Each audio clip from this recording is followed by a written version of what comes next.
Sa ngalan ng Ama, ng Anak, at ng Espiritu Santo. Amen. Ang pagpapala ng ating Panginoong Hesukristo, ang pag-ibig ng Diyos Ama, at ang pakikipagkaisa ng Espiritu Santo, naway sumainyong lahat. At sumainyo rin. Mga kapatid, sa araw na ito, tayo ay natitipon dito sa pambansang dambana ni Santo Padre Pio. Dala ang ating mga kahilingan sa ating mga puso, sa ating isipan, at umaasa tayo na sa pamamagitan ng panalangin ni Santo Padre Pio ay kanyang tutugunan ng Diyos ang ating mga kahilingan. At atin ding isinasama ang mga kahilingan ng ating mga kapatid na nakikiisa sa atin sa pagdiriwang na ito sa lahat ng mga social media platforms ng pambansang dambana ni Santo Padre Pio. Atin ding inaalala sa araw na ito ang buhay kabanalan ni San Bernardo. Kaya mga kapatid, aminin natin ngayon ang ating mga kasalanan upang tayo'y maging marapat gumanap sa banal na pagdiriwang. Tayong lahat inaamin ko sa makapangyarihang Diyos at sa inyo mga kapatid, na lubha akong nagkasala sa isip, sa salita at sa gawa at sa aking pagkukulang. Kaya sinasamo ko sa mahal na Berheng Maria, sa lahat ng mga anghel at mga banal, at sa inyo mga kapatid, na ako'y panalangin sa Panginoong ating Diyos. Kaawaan tayo ng makapangyarihang Diyos, patawarin tayo sa ating mga kasalanan, at patnubayan tayo sa buhay na walang hanggan. Amen.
Manalangin tayo. Ama naming makapangyarihan, ginawa mong mag-alab sa pagmamalasakit sa iyong tahanan, sa pagbibigay liwanag sa iyong sambayanan, at sa pagkadarang sa liwanag na ito, ang abad na si San Bernardo. Bilang tugon sa kanyang pagdalangin, pag-alabin mo rin ang diwa namin sa lubos na pagtahak sa landas na dapat taluntunin ng mga anak ng liwanag. Sa pamamagitan ni Jesucristo, kasama ng Espiritu Santo, magpas sa walang hanggan. Amen. Tayo po ay magsiupo. Pagbasa mula sa aklat ng mga hukom. Noong panahong iyon, ang mga taga-Sikem at Bet-Milo ay sama-samang nagpunta sa may sagradong puno ng ensina sa Sikem at itinalagang hari si Abimelech. Nang mabalitaan ito ni Joatam, tumayo siya sa itaas ng bundok ng Gerizim at humiyaw, "Mga taga-Sikem, makinig kayo sa akin at makikinig sa inyo ang Diyos." Noong unang panahon, nag-usap-usap ang mga punong kahoy upang pumili ng hari. Sinabi nila sa ulibo, "Ikaw ang maghari sa amin." Sumagot ang ulibo, "Kakailanganin kong itapon ang aking langis na gamit sa pagpapangaral sa mga Diyos at sa mga tao kung ako ang mamamahala sa inyo." Sinabi nila sa igos, "Ikaw na ang maghari sa amin." Ngunit sumagot ang igos, kakailanganin kong iwan ang masasarap kong bunga kung pamamahalaan ko kayo. Kaya sinabi nila sa ubas, ikaw na ang maghahari sa amin. Sumagot ang ubas, sa akin nang gagaling ang alak na pampasaya sa mga Diyos at sa mga tao. Kakailanganin kong iwan yaon kung ako ang maghahari sa inyo. Kaya sinabi nila sa dawag, ikaw na nga ang maghari sa amin. Ang sagot ng dawag, kung talagang ibig ninyo akong maging hari, sumilong kayo sa akin. Kung ayaw ninyong sumilong, magpapalabas ako ng apoy upang sunugin ang mga sendro ng Libano.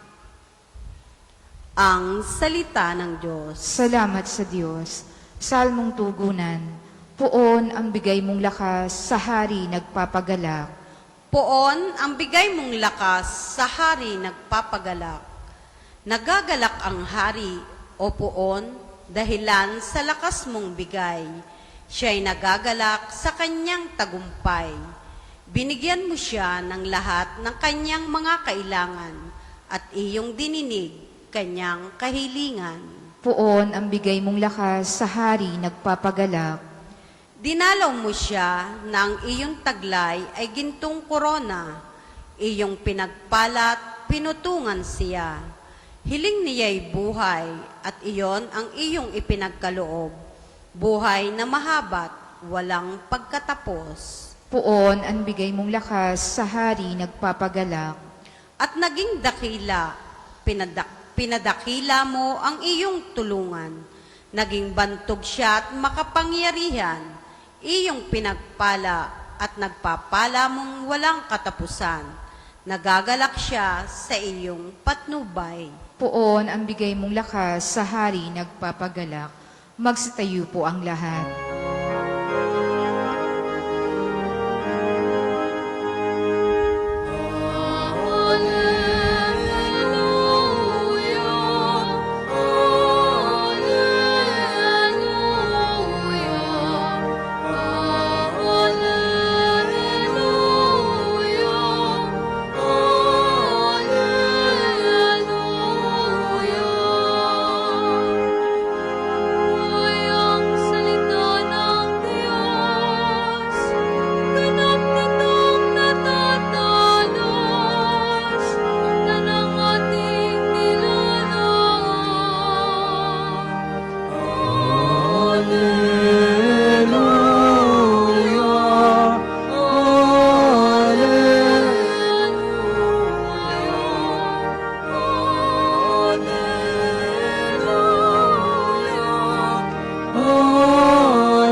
Sumainyo ang Panginoon. At sumainyo rin. Ang pagpapahayag ng mabuting balita ng Panginoon ayon kay San Mateo. Papuri sa iyo, Panginoon. Noong panahong iyon, sinabi ni Jesus sa kanyang mga alagad ang talinghagang ito. Ang paghahari ng Diyos ay katulad nito. Lumabas ng umagang-umaga ang may-ari ng ubasan upang humanap ng mga manggagawa. Nang magkasundo na sila sa upa na 1 denaryo maghapon, sila'y pinapunta niya sa kanyang ubasan. Lumabas siyang muli nang mag-iikasyam ng umaga at nakakita siya ng iba pang tatayo-tayo lamang sa liwasang bayan. Sinabi niya sa kanila, "Pumaroon din kayo at magtrabaho sa aking ubasan at bibigyan ko kayo ng karampatang upa." At pumaroon nga sila. Lumabas naman siya ng mag-iikalabindalawa ng tanghali at ng mag-iikatlo ng hapon. At gayon din ang ginawa niya. Nang mag-iikalima na ng hapon, siya'y lumabas uli at nakakita ng mga ibang wala ring ginagawa. Sinabi niya sa kanila, "Bakit kayo tatayo-tayo lang dito sa buong maghapon? Wala pong magbigay sa amin ng trabaho," sagot nila. At sinabi niya, "Kung gayon, pumaroon kayo at gumawa sa aking ubasan. Pagtatakip silim, sinabi ng may-ari ng ubasan sa kanyang mga katiwala, "Tawagin mo ang mga manggagawa at sila'y upahan magmula sa huli hanggang sa buong araw na nagtrabaho." Ang mga nagsimula ng mag-iikalima ng hapon ay tumanggap ng tig-1 denaryo. At nang lumapit ang mga nauna, inakala nilang tatanggap sila ng higit pa doon. Ngunit ang bawat isa'y tumanggap din ng 1 denaryo. Pagkatanggap nito, nagreklamo sila sa may-ari ng ubasan. Sabi nila, "1 oras lang po gumawa ang mga huling dumating, samantalang maghapon kaming nagpagal at nagtiis ng nakapapasong init ng araw. Bakit naman po ninyo pinagpare-pareho ang upa sa amin?" At sinabi niya sa isa sa kanila, "Kaibigan, hindi kita dinadaya. Hindi ba't nagkasundo tayo sa 1 denaryo? Kunin mo ang ganang iyo at umalis ka na. Maano kung ibig kong upahan ang nahuli ng tulad ng upa ko sa inyo? Wala ba akong karapatang gawin ang aking maibigan sa aking ari-arian? O naiinggit ka lang sa aking kabutihang loob? Kaya't ang nahuhuli ay mauuna at ang nauuna ay mahuhuli." Mga kapatid, ang mabuting balita ng Panginoon. Pinupuri ka namin, Panginoong Heso Kristo. Tayo po ay magsiupo. Isang maganda at mapagpalang araw po ng Miyerkules sa ating lahat. Mga kapatid, sa araw na ito, tayo ay inaanyayahan ng ating mga pagbasa na iwasan ang inggit. No? Ang inggit na sa iba ay ibig mong makamit. Ang inggit na nagdadala sa atin upang maging mapagmataas. Sa ating lipunan ngayon, meron ba kayong mga kilala na mahilig talaga maging lider-lideran? Yung tipong sa lahat ng mga okasyon, sila agad ang nagpaplano ng raffle, ng pagkain. Pero pagdating na sa singilan ng ambag, sila rin ang unang nawawala. Sa ating unang pagbasa, mga kapatid, ganyan ang tema ng kwento. Ang mga taga-Sikem at Bilmilo ay pumunta sa sagradong puno. Ngunit nang mabalitaan ito ni Joatam sa ating unang pagbasa, siya ay humiyaw at sinabi sa kanila na makinig kayo at makinig sa inyo ang Diyos. Makinig kayo sa akin at makikinig sa inyo ang Diyos. Bakit ganon ang statement ni Joatam sa kanila? Malamang ang dahilan kung bakit sila pumunta doon sa sagradong puno ay upang ipakita sa isa't isa kung sino ba ang mas karapat-dapat. Sino ba ang mas malakas? Sino ba ang dapat kilalanin? Kaya, dinaan ni Joatam sa isang kwento. At ating narinig na ang kwento ay tungkol sa mga puno na naghahanap kung sino ba ang magiging hari, sino ba ang mamumuno sa kanila. At ang mga bida, yung olibo, yung igos, at ang ubas, lahat sila ay tumanggi kasi abala sila sa tunay nilang silbi. Abala sila sa tunay nilang kahulugan. Nagbibigay ng langis. Nagbibigay ng alak. Pero sino ang sumagot? Sino ang nag-assume na siya ang gustong maging leader? Yung aroganteng dawag. Ano ba ang dawag? Wala naman siyang bunga. Puro lamang yabang ang nasa kanya. Pero gusto pa niyang mamuno. Sounds familiar, hindi po ba? Parang panahon lang yan ng kampanya dito sa Pilipinas. Yung may mga ginagawa na para sa mga tao, sa kanilang komunidad, ayaw sa posisyon kasi gusto nila tumulong at magtrabaho lamang ng tahimik. Pero yung mga walang ginagawa, dahil lamang anak sila ni Juan, dahil lamang pamangkin sila ni Juan, wala pa silang napapatunayan sa komunidad, pero gusto na nilang maluklok sa posisyon. Yan yung tinatawag natin sa term natin sa Tagalog na yung mga epal. No? Gusto lamang umepal. Kaya mga kapatid, ang mensahe sa ating unang pagbasa ngayon ay malinaw. Ang tunay na leader ay hindi sakim sa posisyon. Ang tunay na leader ay handang magsakripisyo, hindi para sa kanyang sariling kapakanan, kundi sa kapakanan ng iba. Ito rin mga kapatid ang isinabuhay ng ating inaalalang banal ngayon na si San Bernardo Abad. Maraming pwedeng oportunidad para siya ay maging sikat o maging makapangyarihan dahil siya ay matalino. Pero pinili ni San Bernardo ang buhay ng kababaang loob. Tahimik, pero puno ng bunga. Parang puno ng olibo, igos o ubas, na kahit hitik sa bunga ay hindi naghahari-harian. Bagkus sila ay nag-aalay ng kanilang biyaya para sa iba.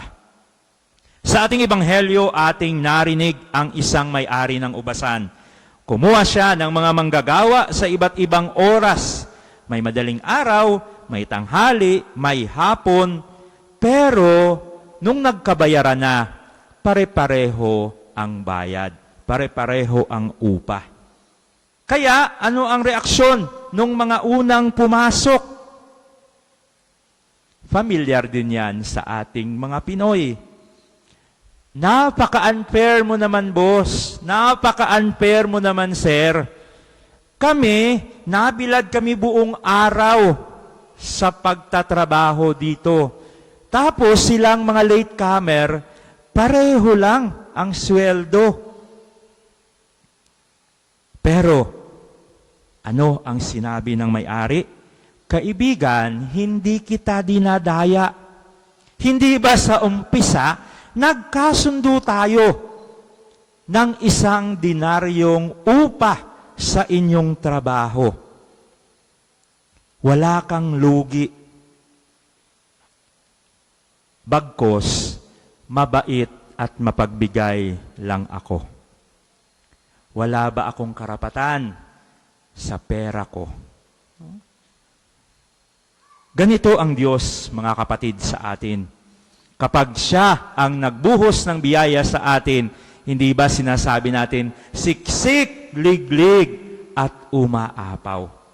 At ang pamantayan ng Diyos sa pagbibigay ng biyaya sa atin ay hindi base sa oras ng ating ginagawa. Hindi base sa ating ginagawa sa kabuuan, kundi base sa Kanyang totoong pagmamahal sa ating lahat.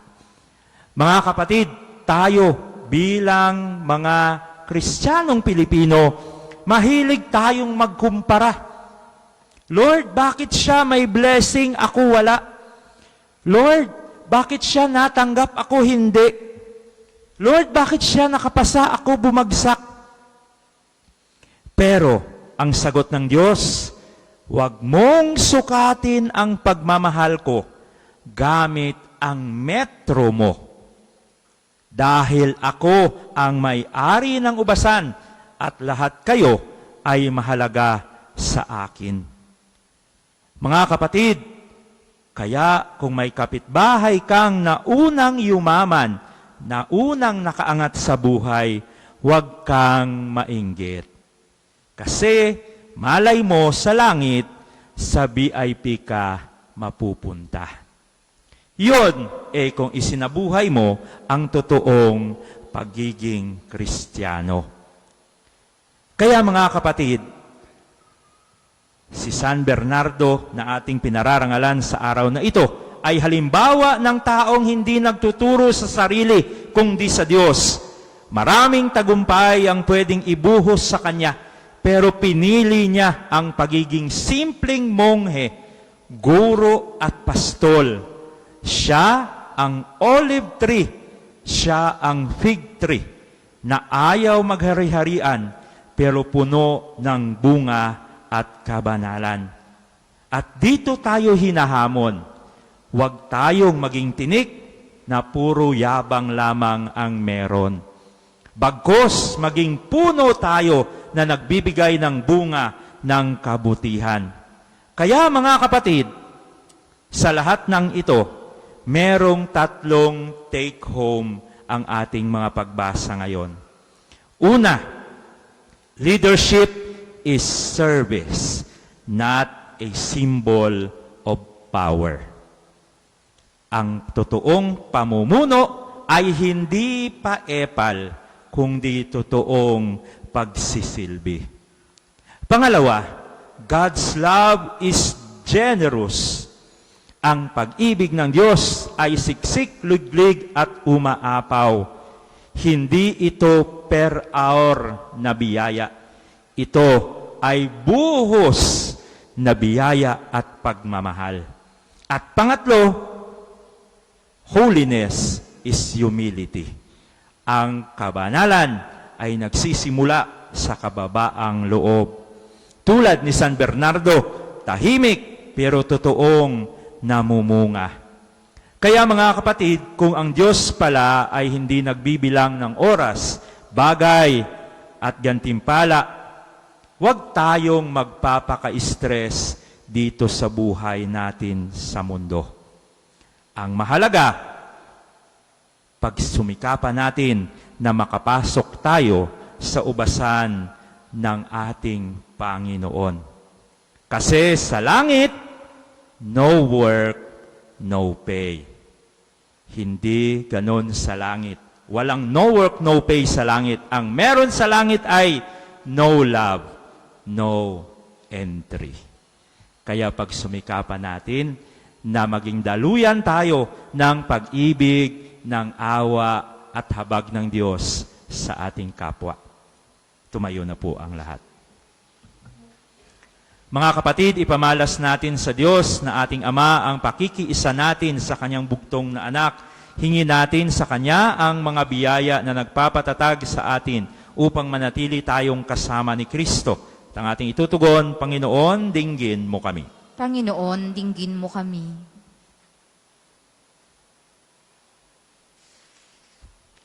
Upang ang pananampalataya na inihatid ni Kristo sa daigdig ay mapalaganap ng simbahang katolika at nawa ipagkaloob ng Diyos na ang inang simbahan ang maging daan upang magkaisa ang mananampalataya sa aral ni Kristo. Manalangin tayo. Panginoon, dinggin mo kami. Upang ang apoy ng pananampalataya na dinala ni Kristo sa daigdig ay matamo ng mga taong nakikipagtunggali at dumaranas ng iba't ibang anyo ng pagdurusa. Manalangin tayo. Panginoon, dinggin mo kami. Upang ang pagkakahati-hati na tinutukoy ng Panginoong Hesus ay lubusan nating maunawaan at maging lakas nawa ito ng ating pamilya upang buong tapang tayong pumanig kay Kristo. Manalangin tayo. Panginoon, dinggin mo kami. Para sa mga kapatid nating nawawala at pinaniniwalaang pumanaw na, partikular ang mga sabungero, nawa ay pagkalooban sila ng Panginoon ng kapatawaran sa kanilang mga kasalanan at nang walang hanggang kapahingahan sa kanyang kaharian. Nawa ay makamta nila at ng kanilang mga naulilang pamilya ang kapayapaan ng kalooban sa pamamagitan ng pagkakamit ng hustisya at kapatawaran. Manalangin tayo. Panginoon, dinggin mo kami. Sa katahimikan ng ating mga puso, ating idulog sa Panginoon ang ating sariling mga panalangin at mga intensyon.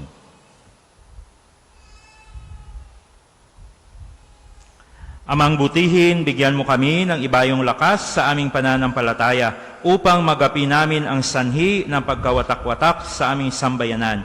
Hinihiling namin ito sa pamamagitan ni Jesucristo ang aming Panginoon, na bubuhay at naghahari kasama mo at ng Espiritu Santo magpasawalang hanggan. Amen. Magsiupo po ang lahat. Para po sa mga maghahandog ng sobre, pakihulog na lamang po sa buslo.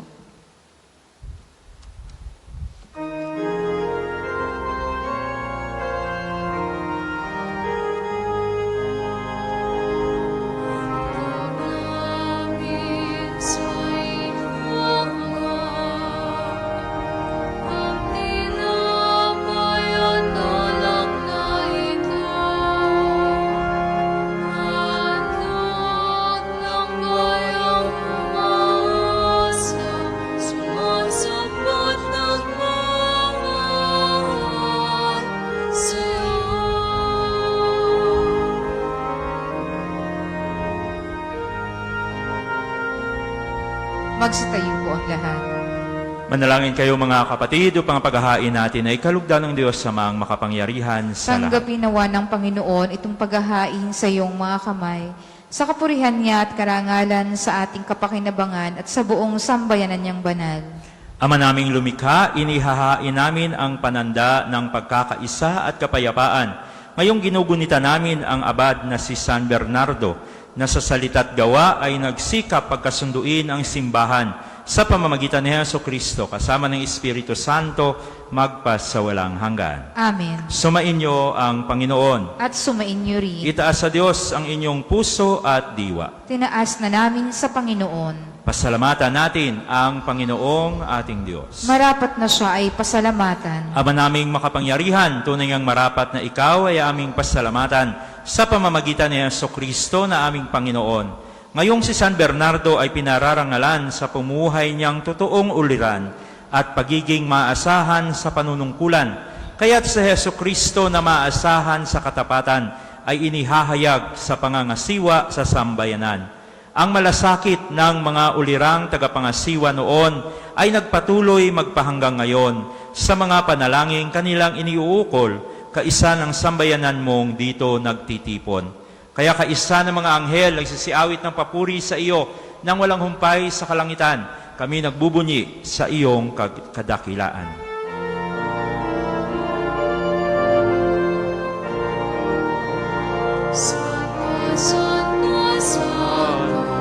Panginoon Diyos ng mga hukbo, nagpupuno ang langit at lupa.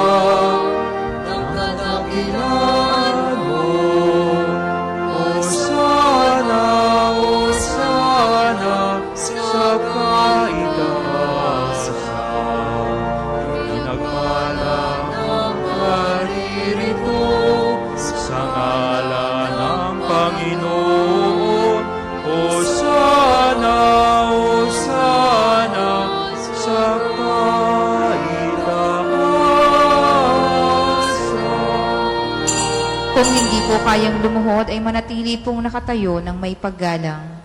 Ama naming banal, ikaw ang bukal ng tanang kabanalan. Kaya sa pamamagitan ng iyong Espiritu, gawin mong banal ang mga kaloob na ito upang para sa amin ay maging katawan at dugo ng aming Panginoong Jesucristo. Bago niya pinagtiis ang kusang loob na maging handog, hinawakan niya ang tinapay. Pinasalamatan kanya, pinaghati-hati niya iyon, iniabot sa kanyang mga alagad at sinabi, "Tanggapin ninyong lahat ito at kanin. Ito ang aking katawan na ihahandog para sa inyo."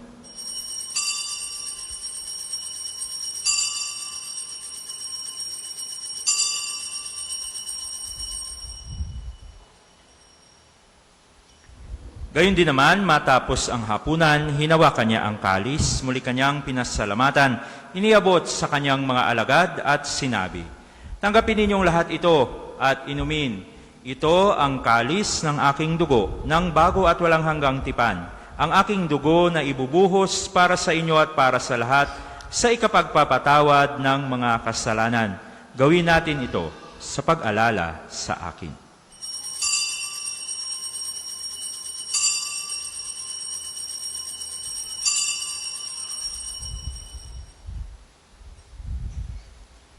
Ipagbunyi natin ang misteryo ng pananampalataya.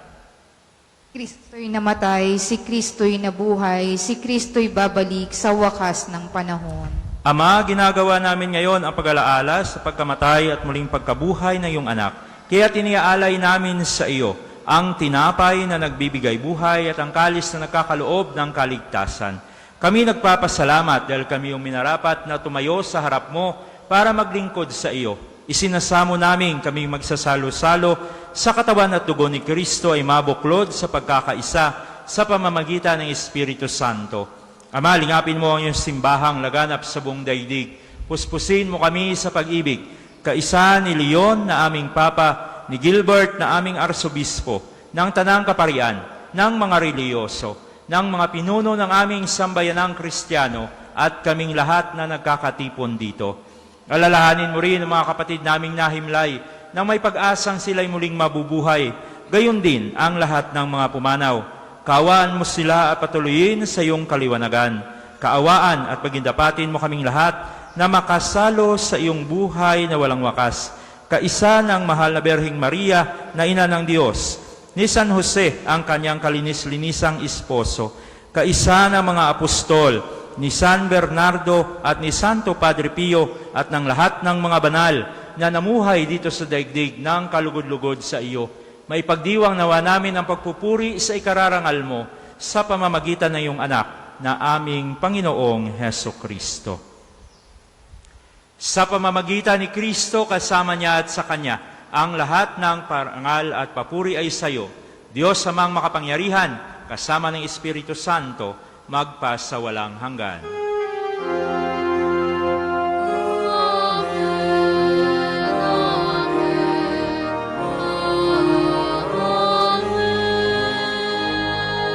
Tayo po ay magstayo. Sa tagubilin ng nakagagaling na utos at turo ni Jesus na Panginoon natin at Diyos, ipahayag natin ng lakas loob.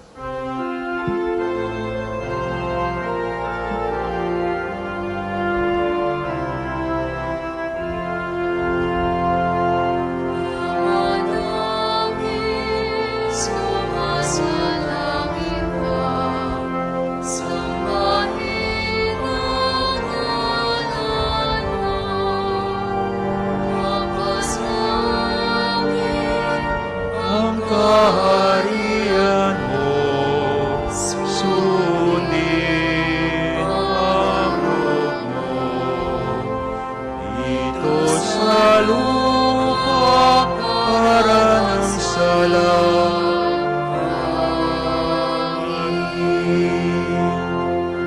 Bigyan mo kami ngayon ng aming kakanin sa araw-araw, patawarin mo kami sa aming mga sala, para ng pagpapatawad namin sa nagkasala sa amin, at huwag mo kaming pahintulot sa tukso, at iadya mo kami sa lahat ng masama.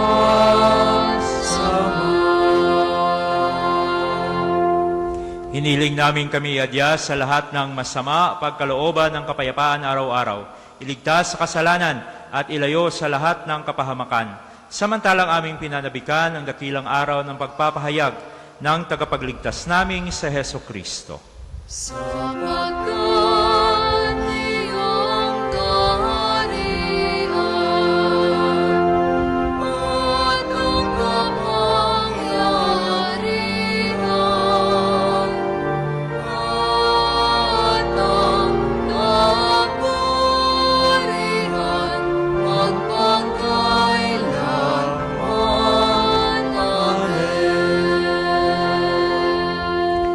Panginoong Heso Kristo, sinabi mo sa iyong mga apostol, kapayapaan ang iniiwan ko sa inyo.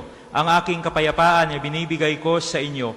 Tunghayan mo ang aming pananampalataya at huwag ang aming pagkakasala. At pagkalooban mo kami ng kapayapaan at pagkakaisa ayon sa iyong kalooban. Kasama ng Espiritu Santo, magpa sa walang hanggan. Amen. Ang kapayapaan ng Panginoon naway laging sumainyo. At sumainyo rin. Puno ng kababaang loob at pag-ibig sa inyong mga puso at may magandang ngiti sa inyong mga labi. Magbigayan tayo ng kapayapaan sa isa't isa.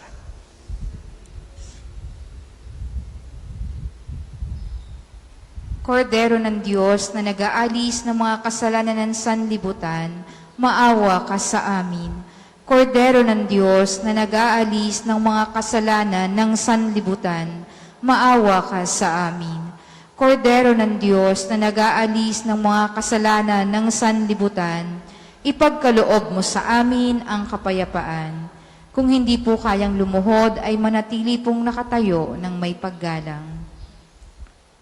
Mga kapatid, eto si Kristo, ang Kordero ng Diyos. Siya nag-aalis ng mga kasalanan ng sanlibutan. Mapalad ang mga inaanyayahan sa kanyang piging. Panginoon, hindi ako karapat-dapat na magpatuloy sa iyo. Ngunit sa isang salita mo lamang ay gagaling na ako.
Ang isasagawa pong second collection ay ginagamit sa patuloy na pagpapaunlad ng parokya at pambansang dambana ni Santo Padre Pio at para sa pangangailangan ng matatanda at may sakit na mga pari ng Archdiocese ng Lipa.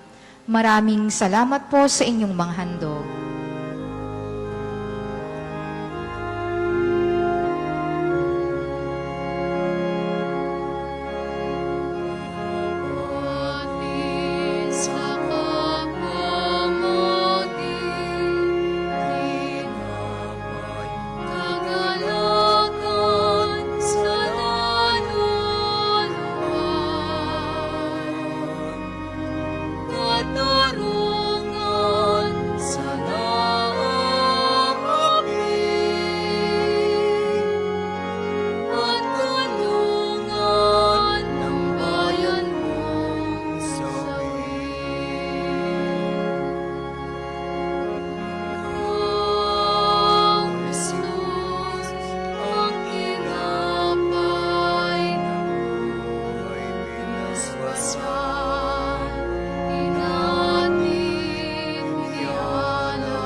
Magstayo po ang lahat.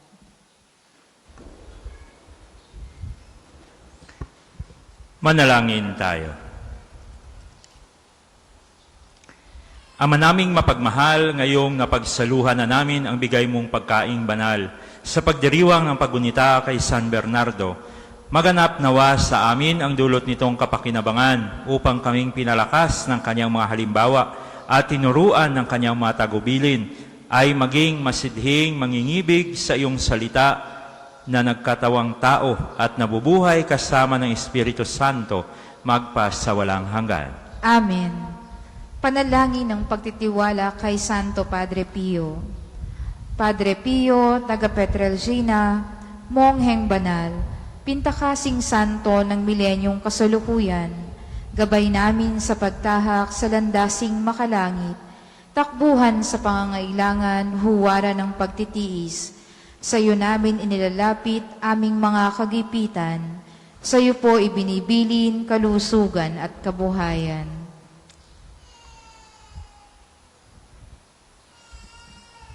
Di man karapat-dapat, kami po ay pagbigyan, bendisyonan at basbasan, maging ganap sa buhay. Lumayo nawa kami, umiwas sa kasalanan, lumapit lagi sa Diyos, maging matatag at matibay. Sa mabuting balita ng pagliligtas, turuan mo kami nawa, sa tuwina ay makinig, magnilay at sumampalataya. Amin pong pakiusap itong mga kahilingan, puso ay nagsisisi, nagtitikang taimtiman. Di na muling magkasala, sunod lagi sa Diyos Amang, kaisa ng Espiritu at ni Jesus na tagapamagitan. Amen. Panalangin para sa pagkakamit ng indulhensya plenarya ngayong taon ng Jubileo. Sumasampalataya ako sa Diyos Amang makapangyarihan sa lahat, na may gawa ng langit at lupa. Sumasampalataya ako kay Jesucristo, iisang anak ng Diyos, Panginoon nating lahat, nagkatawang tao sa lalang ng Espiritu Santo, ipinanganak ni Santa Mariang Birhen, pinagpakasakit ni Poncio Pilato, ipinako sa krus na matay inilibing, nanaog sa kinaroroonan ng mga yumao, nang may katlong araw na buhay na maguli, umakyat sa langit, naluluklok sa kanan ng Diyos amang makapangyarihan sa lahat. Doon magmumula paririto at hukom sa nangabubuhay at nangamatay na tao. Sumasampalataya naman ako sa Diyos Espiritu Santo, sa banal na simbahang katolika, sa kasamahan ng mga banal, sa kapatawaran ng mga kasalanan, sa pagkabuhay na mag-uli ng nangamatay na tao, at sa buhay na walang hanggan. Amen. Ama namin, sumasalangit ka, sambahin ang ngalan mo, mapasa amin ang kaharian mo, sundin ang loob mo dito sa lupa para nang sa langit. Bigyan mo kami ngayon ng aming kakanin sa araw-araw, at patawarin mo kami sa aming mga sala, para nang pagpapatawad namin sa nagkakasala sa amin. At huwag mo kaming ipahintulot sa tukso, at iadya mo kami sa lahat ng masama. Amen. Aba, Ginoong Maria, napupuno ka ng grasya, ang Panginoong Diyos ay sumasa iyo. Bukod kang pinagpala sa babaeng lahat, at pinagpala naman ang iyong anak na si Jesus. Santa Maria, Ina ng Diyos, ipanalangin mo kaming makasalanan, ngayon at kung kami mamamatay. Amen. Luwalhati sa Ama, sa Anak, at sa Espiritu Santo, kapara noong una, ngayon, at magpasawalang hanggan. Amen. Magsiupo muna po ang lahat para sa ilang patalastas.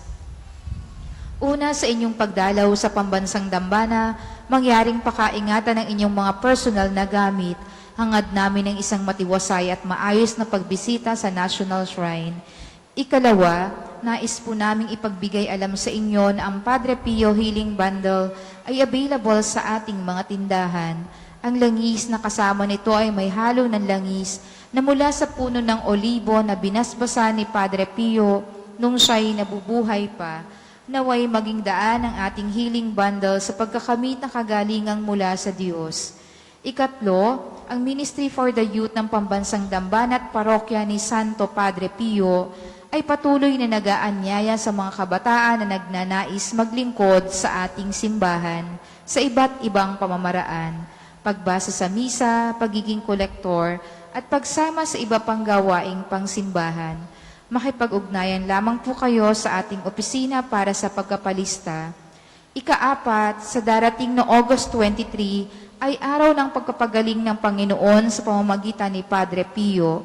Ang oras ng healing mass at healing liturgy na may paggagawad ng langis ay sa 9 ng umaga at 5 ng hapon. Kayo't ang inyong mga may sakit ay inaanyayahan.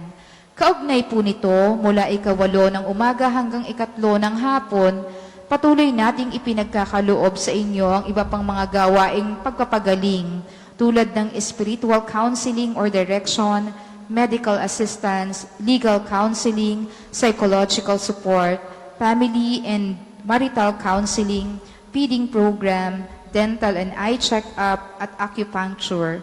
Layunin nating magkaroon ng pangkalahatang kagalingan, lalo't higit ang mga kapatid nating mahihirap at kapuspalad. Sa mga lubos na nangangailangan ng pagkonsulta, kayo po ay makipag-ugnayan na agad sa ating opisina para sa pagkapalista at reservations. Ang susunod na misa po ay sa 12 ng tanghali. Maraming salamat po at mangyari pong panatilihin po natin ang kalinisan, katahimikan at diwa ng pananalangin sa loob at labas ng ating simbahan. Magsitayo na po ang lahat para sa pagbabasbas ng religious articles. Mga kapatid, manalangin tayo sa Diyos Amang makapangyarihan upang tayo ay maging kawangis ni Kristo sa taimtim na pagdalangin sa tulong ng mga larawan at dasalan. Manalangin tayo. O Diyos, Ikaw ang bukal ng lahat ng pagpapala at biyaya. Ibuhos mo ang iyong bendisyon sa mga gamit na ito sa pananalangin, mga rosaryo, imahen, dasalan na nagpapaalala ng iyong kabutihan, kabanalan at pagmamahal sa amin, upang ang lahat na dumulog at magdasal gamit ang mga ito ay magtamo ng iyong awa at biyaya. Loobin mong tularan namin ang kabanalan at aral ni Kristo at ng mga santo, magpas sa walang hanggan. Amen. Ama namin, sumasalangit ka, sambahin ang ngalan mo, mapasa amin ang kaharian mo, sundin ang loob mo, dito sa lupa para nang sa langit. Bigyan mo kami ngayon ng aming kakanin sa araw-araw, at patawarin mo kami sa aming mga sala, para ng pagkapatawad namin sa nagkakasala sa amin. At huwag mo kaming ipahintulot sa tukso, at iadya mo kami sa lahat ng masama. Amen. Aba, Ginoong Maria, napupuno ka ng grasya, ang Panginoong Diyos ay sumasa iyo. Bukod kang pinagpala sa babaeng lahat, at pinagpala naman ang iyong anak na si Jesus. Santa Maria, Ina ng Diyos, ipanalangin mo kaming makasalanan, ngayon at kung kami mamamatay. Amen. Luwalhati sa Ama, sa Anak, at sa Espiritu Santo, kapara noong una, ngayon, at magpasawalang hanggan. Amen. Luwalhati sa Ama, sa Anak, at sa Espiritu Santo, kapara noong una, ngayon, at magpasawalang hanggan. Amen. Luwalhati sa Ama, sa Anak, at sa Espiritu Santo, kapara noong una, ngayon, at magpasawalang hanggan. Amen.